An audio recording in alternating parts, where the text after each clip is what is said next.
Welcome to our vast foundational series, episode 1, Unlocking the Secrets in Your Profit and Loss. I'm Tanya McCaffrey. I'm the founder and CEO of VAST, and our mission is to strengthen businesses by turning financial clarity and control into decisive, disciplined action. So today's webinar is about our first core principle, which is know your numbers. And we're going to dig into the profit and loss, or the P&L, for your business so that you can use it as a tool for your business's growth. So your numbers tell a story, and your financial statement package needs to include both your P&L and then also your balance sheet so that you can make decisions. And today we'll go through that first report, the P&L, so that you can have some insight into the analysis you can do of the P&L, things to look for, things to look out for. Basically, in my opinion, every line on the P&L is fair game for analysis and improvement. And so the more clarity you have in those numbers, the more you can dig in and you can actually really affect change. So what's a P&L, or a profit and loss? It's called an income statement, a profit and loss, a P&L. We'll call it P&L here for short. It's your restaurant's scorecard. It tracks results monthly, quarterly, yearly, and it's got all of your revenues and all of your expenses, and then it shows you your net income. So today we'll talk about your net profit. Net profit is also often referred to as EBITDA, which is just basically your earnings before taxes, depreciation, interest, other things that aren't actual operating expenses. So today, for our purposes, we'll be talking about net profit, which is the same as that EBITDA. It's before your depreciation and your interest and your taxes. So what is the best format for a P&L? You know, a lot of companies are on either QBO or NetSuite and Restaurant 365. And there are financial statements that are included in a lot of these accounting systems that are in a certain format. And so there might be something for different industries. They might say that the restaurant financial statements, basically the best format is the one that you're actually going to use. So at VAST, we have what's called a standard restaurant chart of accounts. A chart of accounts is basically the backbone of your financial statements. It includes a structure of all the accounts that you're going to use on both your balance sheet and then also your P&L. We use a standard chart of accounts so that we can benchmark against industry and then against peers so that we know that we're being super consistent on what's being included in each bucket. If you don't have the same accounts in your buckets, then you can't really compare side to side. So if you want a copy of that standard chart of accounts, you can head over to our website, vastcfo.com, and under our blog tab, there is an entire blog on the chart of accounts. But if you can go to this URL and you can actually download a copy of that chart of accounts to use it in your business. So here we have a basic template. We're going to talk about the buckets that are on this P&L. So first, let's talk about, we talked about the consistency, and that is how we benchmark our buckets against peers, against industry, and how we can really get insight into our numbers. We can see trends. Sometimes with benchmarking, you might be outside of a range than from another restaurant or another peer or competitor, but it's okay. All of the buckets need to work together so that you reach your desired level of profitability. So if you're a little higher on one, a little lower on the other, the thing is you just can't be higher on all of them. So it's really about getting insights from those benchmarks to make sure that they all play together nicely. So let's talk about sales. So gross sales, obviously at the top of your P&L, is all of the sales to all of your customers for all of the products you sell. So whether it's food, bev, liquor, wine, beer, it's broken down into all of the things that are basically coming from your point of sale or your event management system, anything like that, into your P&L. So gross sales is the full price of what item costs or is charged to the customer. From that, you deduct discounts and allowances.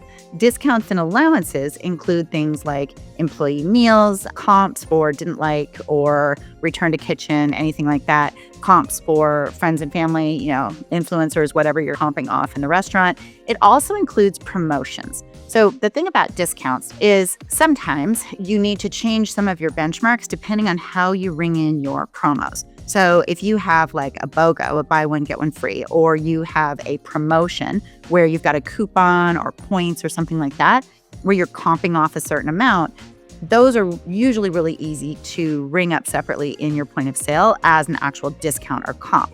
Where it gets a little tricky is if you have, say, happy hour items that are priced differently based on the fact that they're happy hour. And so they might be discounted, but you're not necessarily ringing up the happy hour, the full happy hour price, and then booking a discount for happy hour. So sometimes your discounts can fail to include things that are rung into your point of sale at a lower value. But then looking at gross sales minus discounts, you're going to get to your net sales. So when you get to your net sales, knowing which items are discounted in your P&L that are in gross sales at what they're being sold for versus which items are actually having discounts and allowances booked separately is super important. But you're always looking at your benchmarks, or I always look at your benchmarks compared to gross sales, because whether you charge full price for something or whether you comp off 100% of it, it still costs you the same amount to make it, and it still takes the same amount of time.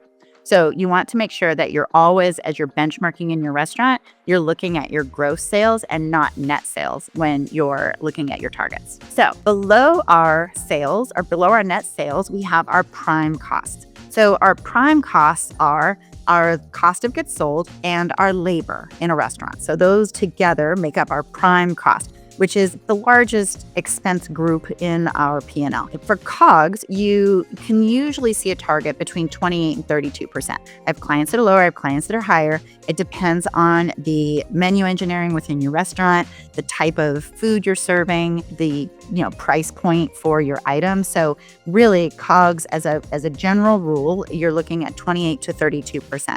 Now, one thing that's really important that we'll talk about more in other classes on the balance sheet and inventory is counting your inventory. So making sure that you have a good inventory at the end of the month, and then also making sure that you have really good practices around accounts payable and invoices that are coming in for COGS to make sure that you know that the expense that's hitting your P&L is truly the cost of what you sold during the month and not just the cost of what you purchased or the cost associated with the invoices that you received during that month. So having good processes in place around inventory and good processes in place around accounts payable is really important in getting that cost of goods sold accurate.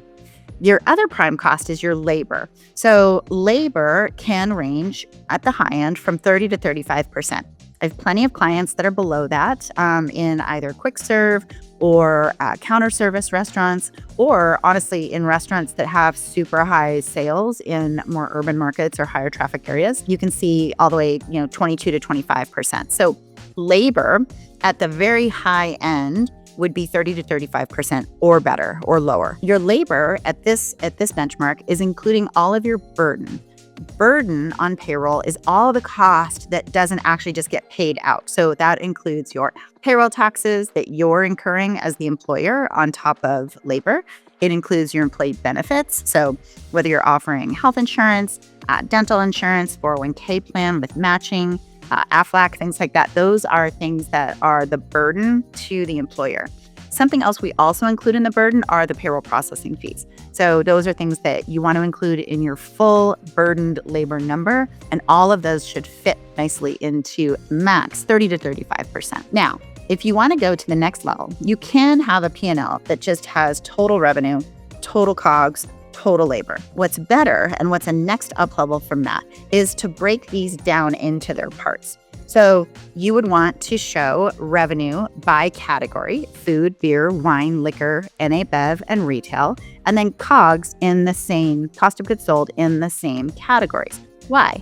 Because as you can see here, the margin or the cost on each of those categories is very different. You might be as low as 12% on liquor, depending on your well, but you can be as high as 50% on your merchandise. So making sure that you can benchmark those categories of cost of goods sold is super important, because you may be a restaurant that has 60% beer sales and very little food sales or a lot of merch, and versus a steakhouse that's mostly food and wine and liquor, and so therefore you would have completely different weighted average cost of goods sold in those two locations. So if you can break out the revenue, which would come from your point of sale, and the COGS, which would come from how you code your invoices and how you count your inventory, you can have those categories so that you can see, okay, well, I have this much in food sales as opposed to all of my sales, so my weighted average cost of goods sold should be X.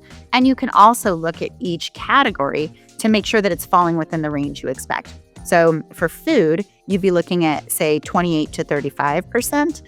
Again, depending, are you selling pasta? Are you selling steak? Are you fried chicken? Like, what is your actual menu engineering and what is your product mix? Beer can be anywhere from 12 to 25%. Are you a brew pub that's selling beer through the wall?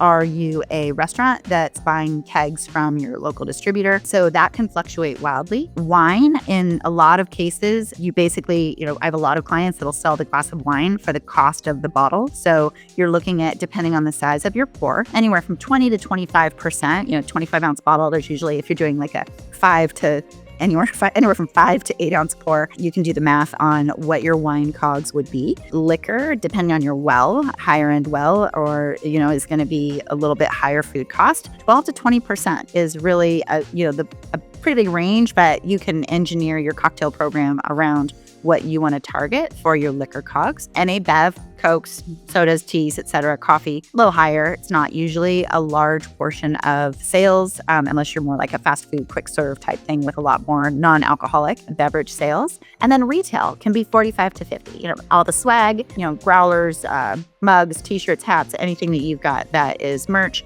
can be anywhere from 45 to 50%, depending on how you're marking those up. Now, you can also break down labor in detail. So labor before burden means just the amount of labor that's actually being paid out to your employees. So you want to target a little lower here because that 30 to 35% that we talked about before is including your burden. So in order to have a tool that your on-site managers can really work with, and the people that aren't, at the end, like your on-site managers, your chefs, the ones responsible for really controlling labor in the outlet during the month aren't necessarily going to know who opted into health insurance or what it costs for the company to match on the 401k or what the payroll processing fees are going to run. So a great tool for really analyzing payroll by location or by function is to break out your front of house versus your back of house versus your management. The ranges that we usually aim for are like 8 to 10% for front of house. Back of house is usually a little higher, 10 to 13%. Both of those are hourly, with back of house usually being more full-time people in most locations. And then management at 8 to 12% is a smaller range, but management's usually fixed. So you really need to look at your management structure to make sure that your total fixed amount for management is the right percentage based on your projected sales. Because whether no one walks in the door or you have the best month of your career, your management labor is going to stay the same. So really looking at the three of those separately is going to be really important to keep your labor in check. This one gets away from a lot of restaurant owners. Now, taxes and benefits, so that's the burden we were talking about, can range anywhere from 9 to 15% of payroll. For front of house, it's usually going to run higher. And the reason for that is because your front of house employees are claiming those tips. And while the half of the burden of that Social Security and Medicare is going to the employee, as the employer, you're paying your Social Security and Medicare on your portion on all of those tips that they're claiming. So we've seen front of house payroll taxes range as much as 22% of front of house labor, depending on how much your employees are claiming in tips. All right, so that gets us to prime margin. So we've got our gross sales at the top. This simple model that we've got in here assumes no discounts and allowances. So we've got our gross sales at the top, and then we've got our prime costs, which are our cost of goods sold and our labor. And then that takes us to our prime margin. So that's kind of that middle road on our P&L, that middle line item, prime margin, that tells us how we're doing after our two biggest variable expenses.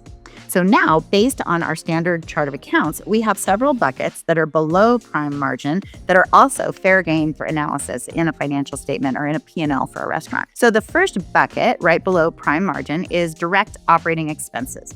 And this one includes a lot of variable items and some fixed, but mostly variable. So the first is those merchant fees. Merchant fees, obviously, are the amount that you're being charged for the customers that are paying with credit cards. And I like to aim for a sub 3% on merchant fees. Certain point of sale systems are charging, in the mid threes. I've seen some as high as 4.2. really the closer you can get to or below 3%, that seems to be a lot more attainable now as this has gotten much more competitive. A lot of point of sale systems are coming out with new strategies to encourage customers to pay with cash, or they would charge them a credit card processing fee. So there are a lot of things that are really coming out in this industry to be able to negotiate those merchant processing fees. The second category here is restaurant supplies. Now, restaurant supplies is going to include things like cleaning supplies. We'll usually do subcategories under restaurant supplies for china, glass, and silver, CGS, or uniforms, and then separate kitchen supplies. So smallwares, uniforms, and then the china, glass, and silver. But restaurant supplies itself is all of that, ancillary stuff, right? To-go containers. I do include to-go containers in restaurant supplies and not in cost of goods sold for consistency. And then it's also including those chemicals, linen, your linen contract, which definitely needs to be monitored on a regular basis for your PARs and your base cost per unit, and then other miscellaneous things that are actually going into the restaurant. The last piece in here is equipment leases. So equipment leases can be your point of sale system if you're leasing the equipment, and then also usually your dish machine if you're leasing that through one of your vendors. So that's what we usually see in equipment leases. It can also include leases on the bigger pieces of equipment in your kitchen, like ovens, or if you've got vehicles, equipment leases could be in there as well. Then you've got 4 more buckets, your kind of controllable expenses. So control the controllables, right? Marketing, we put a range of 3 to 5%. This really depends on your model. We've seen higher, we've seen lower. So marketing, the key to marketing is just making sure that you're focusing on whatever return on investment information you can get. So making sure that your marketing is truly working for you.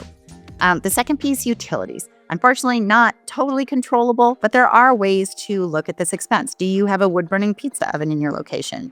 Are you on oil versus natural gas? Are you a large, older facility so that your heating bill is through the roof? Or are you paying for water and sewer instead of your landlord paying for these things?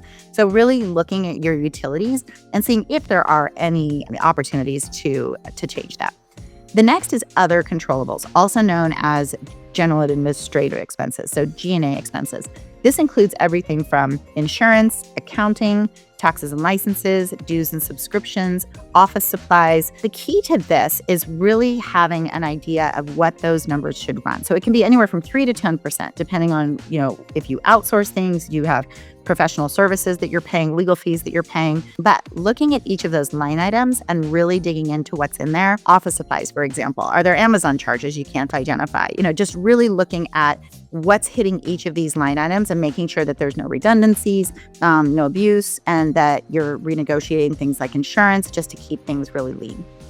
And then the last is repairs and maintenance, usually ranging 3 to 4%. You can also consider this a breakdown between facility versus equipment R&M. Breaking out facility R&M, or repairs and maintenance, allows you to really look at what the facility is costing you and negotiate with your landlord. So things that you're paying for repairs and maintenance for the facility, make sure that you know that that is your responsibility and not the landlord's responsibility. So are they responsible for the HVAC or the roof or the parking lot or snow removal? Like, who's responsible for what?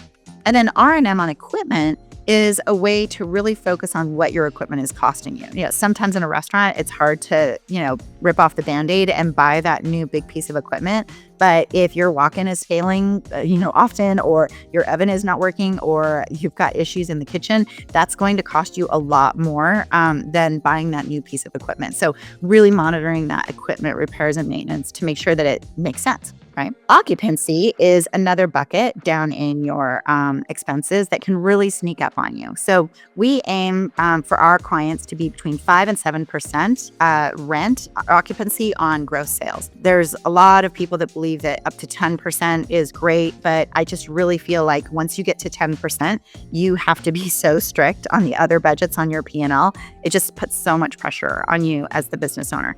So the closer you can get to that 5 to 7%, the better. This includes both your rent and your CAMs. Check those statements. We have had many times, and there's great property managers out there, but so many times changes in the lease or lease increases or, during the time of COVID, rent abatement, things like that can get miscommunicated in the statement that you get from your property manager or landlord. So make sure you're checking your statements that they're sending you for things that are ancillary things that are being added to your ledger. And also, know your lease. Know the terms of your lease. Is there a CPI increase each year? Is it a percentage lease where it's a percentage of revenue? Is there a minimum and a maximum? There are many different ways to negotiate leases. So make sure that you know exactly what the terms are in your lease. And then also know the dates. For example, if you have options to renew your lease, so maybe you signed a 10-year lease with 2 5-year options, making sure that you're knowing when you have to give notice to exercise those options is really important. Usually, it can often be like 6 months before your lease is up. So make sure you know the dates. And then when you get that CAM reconciliation at the end of the year, review it. I know it sounds painful, but make sure you're taking a look. So the CAM reconciliation is that common area maintenance reconciliation that you get from your landlord or your property manager at the end of the year. And it's basically going to tell you, were you overpaid or underpaid? Almost always underpaid for your CAMs in the previous year. And here's what you owe us. And then here's what your CAMs are going to be next year. So being familiar with that is important so that if your CAMs are going up dramatically, that really can have an impact on your restaurant. And in the times of rising insurance costs and rising property taxes, it's pretty common for those to increase pretty substantially each year. So putting it all together, I've got an example. I had an example at the beginning of a 10% profit margin restaurant. And I truly believe that a 10% profit margin is possible in a restaurant. The key to getting to that 10% is how the buckets work together. So making sure that you're looking at every single bucket. But then if you do have a case where something is a little higher, you've got to find some real estate somewhere else where you can take it down and you can have a bucket that's lower, because you can't be at the top end of the range in every single one of those buckets. You won't be profitable, much less get to that 10%. So it's definitely a give and take in your profit and loss when you're analyzing these different lines and looking at how you can best help your restaurant succeed. So on our website, we actually have a restaurant profitability calculator that is a tool that you can play with.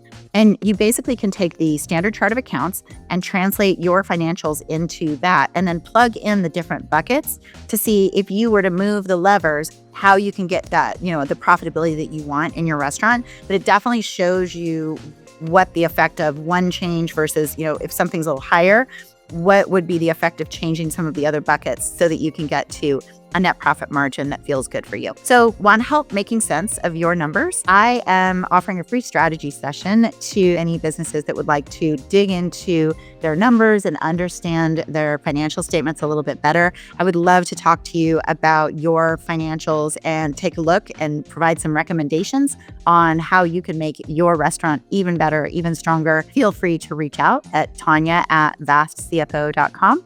And I thank you so much for your time, and I wish you the best to your restaurant's success.